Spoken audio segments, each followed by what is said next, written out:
Okay, I am going to try to explain how I get the shapes for my cup wraps. So this is for a 20 skinny. It's obviously wider at the top than it is at the bottom. To start out with, I measure my cups. I measure the top, the height, and along the bottom. Once I have those measurements, I write them down on a piece of paper. So to get started, the first thing I do is I create a square. The square doesn't matter. We're going to change the size of it anyway. Okay, so we're going to click on the square and we're going to go over to our transform tool, or it's the double arrow one. Make sure your square is selected. And for the height, it says that we need 8 inches. Darn it, get in there. And I always choose the smaller number first when I'm working with these. So this one, my smaller number is 8.5. So now that we have our shape, let me fill it in so you can see it. We'll make this one pink. We're going to create another box. This one, height doesn't matter, but we are going to make it the length of the top number. So again, we're going to go to our transform tool, and this one says it needs to be 9.25 and the height is fine. Okay, we're going to color this one in black. We're going to send this one to the back so that we can see, and we're going to line this square up on one of these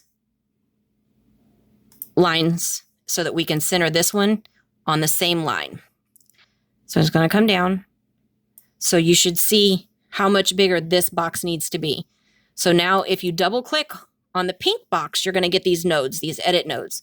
So you can take the edit node and you're going to pull it out until you're at the edge of that top box.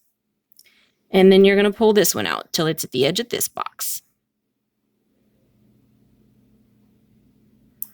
Okay, now we have our shape.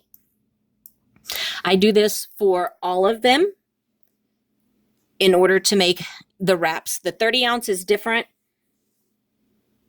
kind of, sorta. I do the same thing, but you have to cut the 30 ounce so that you have this extra second piece I showed you guys in the video. That's how I'm doing the 30 ounces. So, but it is done the same way. I just choose to cut down so that this piece fits on one sheet and then these two little ones that I have to print extra fit on the other one. But I fill the design in the same way that I would any other one. So this is how we get our shape. Say this would be for a 20 ounce regular. The 20 ounce regular, you have to warp for it to fit around the major curvature of that cup. And that's done just by going into your warp tool.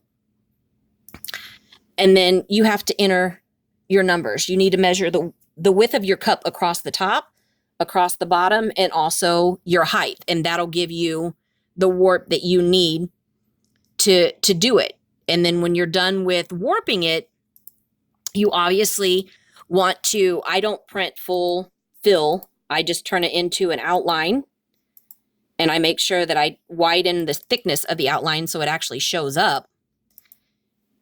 And I print this after the warp thing is done. The 20 ounce regular can only be printed on A4 paper because it is longer than regular 8.5 by 11. It does fit on a regular piece of A4, not just the standard paper. So I would print just this black outline on a test page to see if it fits. I have found that just doing the warp with that shape does not actually fit perfect. I had to move these out on both sides to make it wider for it to actually work and fit around the 20 ounce hog cup. So it's just trial and error. You print it out, you cut it. If it doesn't fit, you extend it out a little bit. Print it out again, cut it. If it doesn't fit, you extend it out a little bit. And by extending it out, let's see, I'm going to fill this in so you guys can see it. Okay, by extending it out, I would duplicate this. I would turn it a different color and send it to the back. This would be a warp shape, so obviously it's going to have a little bit of curvature to it. So I would put them like this. I would select both of them, and I would weld it. Now that image is wider on the side. Do the same thing. Duplicate, and now I want to do it out to the other side. Let's turn it green. Send it to the back. And get it there. I would select both, and weld. So now that shape is actually wider. You would take it, print it, cut it, check it, see if it fits. Once you get it to where it actually is fitting correctly, then just save your empty template for, I save mine 20 skinny wrap, 15 skinny wrap, 20 regular wrap, blah, blah, blah, blah, blah.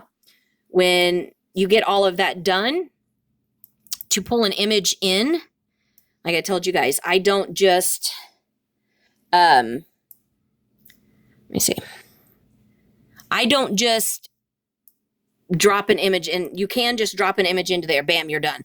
I don't do it because sometimes it makes it look a little warped. So I select the image, send it to the back, and I shrink it down till it's right at the edge of either the top and bottom or the sides.